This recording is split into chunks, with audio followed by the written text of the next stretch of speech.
Back to another edition of Solve. Today we have a 2022 beautiful GMC Canyon. And what we're doing today is we are leveling the front of the vehicle by replacing the strut assembly complete, not just doing a spacer. Let's get into it. This is the passenger side. And I went ahead and took the liberty of disassembling so I can go over all the bolt and socket sizes necessary, starting with the upper bolt joint. That's an 18 millimeter. Then you have the outer tie rod that is also 18 millimeter. Then you have a 14 millimeter for the stabilizer link. Then you have two 10 millimeters for the sway bar. You want to drop that so you can get it out. It just helps. The long bolt, as you see here, is for the closest to the engine side. The short one is closest to the radiator side, so don't forget that. And then you have 18 millimeters for the top of the strut assembly.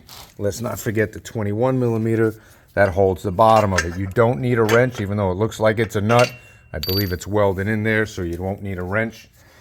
And what we're doing is we're upgrading it to the rough country assemblies, pictured here.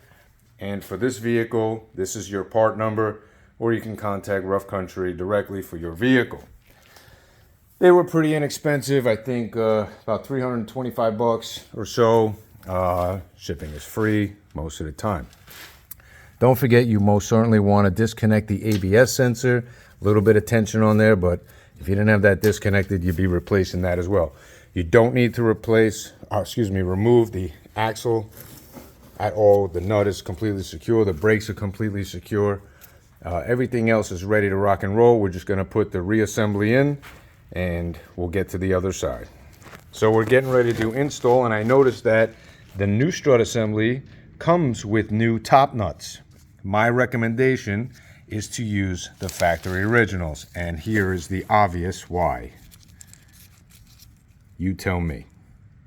Does that make any sense? The factory ones are much thicker, much more sturdier and reliable. They thread on just the same. So I'm going to be reusing that. You want to measure the threads from the old to the new, and obviously they have to be the same. So we're going to install that now.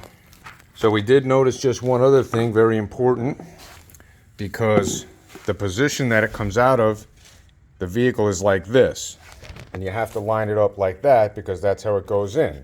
So what happens when we spin it 180 degrees, the geometry of the studs change. This stud right here needs to be over here. So we have to spin it that way, and that's how you know which way it goes in. There is no left and right. They fit both the same. All right, so during installation, we tighten the far bolt first, then this bolt up top. This bolt you're gonna leave till last to tighten it. You can thread it, but don't fully tighten it. When you're going to connect your upper control arm ball joint to the steering knuckle here, you're going to need a long pry bar prying up against that bolt right there, as you see.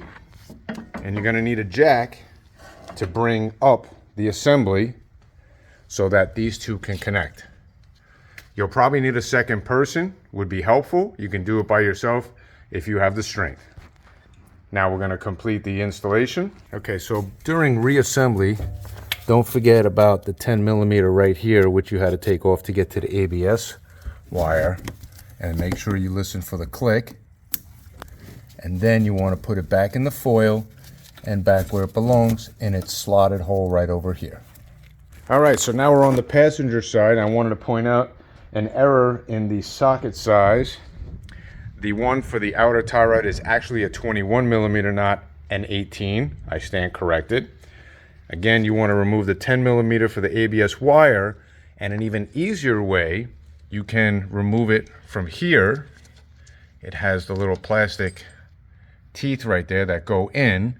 So as long as you can remove that out of this slot right here, you don't have to disturb the connection point there. Even easier. All right, let's go change this puppy. So here it is, the final result. Everything installed. Once again, going over the bolts. 10 millimeter over here, 21 millimeter right here, outer tie rod. Where are you? 14 millimeter sway bar link, 18mm upper ball joint bolt, and you have the 21 down there. Oops, right here, that's 21, which we're going to tighten right now once the wheels are on. And once everything's back together, that's what it looks like. Just a shiny spring. Thanks so much for watching another edition of Solved on the 2022 GMC Canyon AT4 leveling kit, strut kit from Rough Country. Don't forget to subscribe, like, and follow if this video has helped you, or you know somebody it might help. Please share and subscribe. Thanks so much for watching. We'll see you in the next video. Stay safe.